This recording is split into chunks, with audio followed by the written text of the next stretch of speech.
let me say welcome to old friends, because we're not new to each other. I'm sure that we have a record of past experiences of working together in order to grow the industry.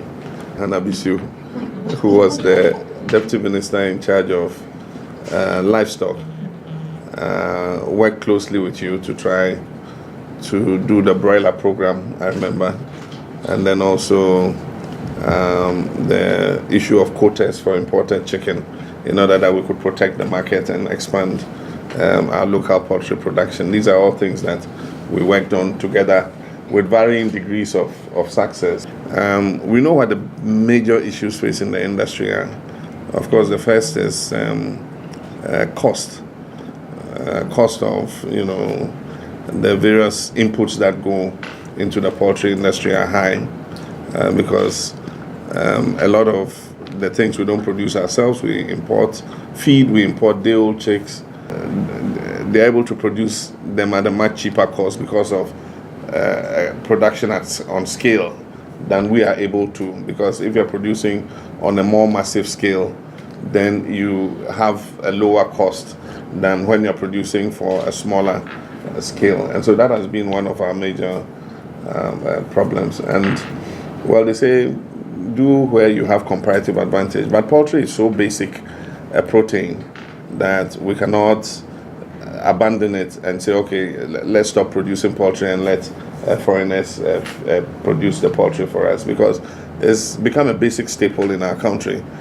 Another major problem with the industry is processing, how we are able to process it and put it in a marketable form to make it attractive for basic Ghanaian consumer to purchase.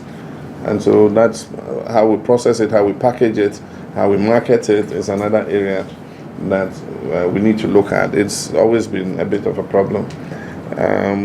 We try to put in processing capacity when we're in government so that we're able to present the poultry in the form that it is.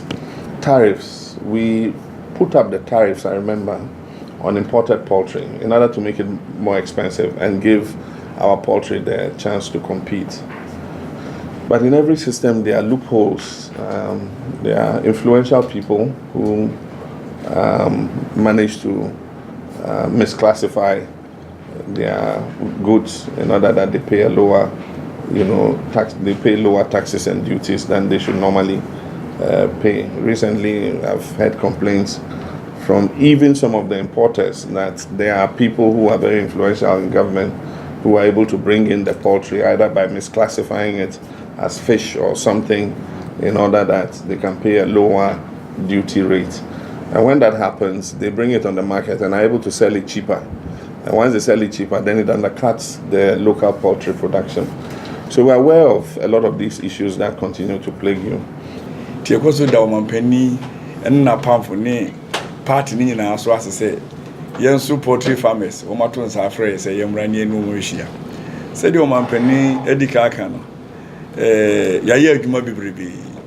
Ebesi say emra na meye Ashanti regional chairman no your omanpani abedi akiri.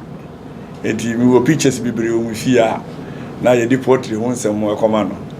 Na obeye omanpani so eni ye adwuma emfie kakrani a ya nanti o poultry mu no ejina ba bia ka se maame bisiu wa anya adwuma ne nipa kro no won pe no kre aka nti ye beda mwase na ya sa so abuma ba se ba bia ye koduru ye no nyankopon ya adomo a ebetimi atoa so na di enkunudi abre poultry akuafo so wo se de kwanya tituru kra omo gie na omo ne e kasa edamasi bebrebe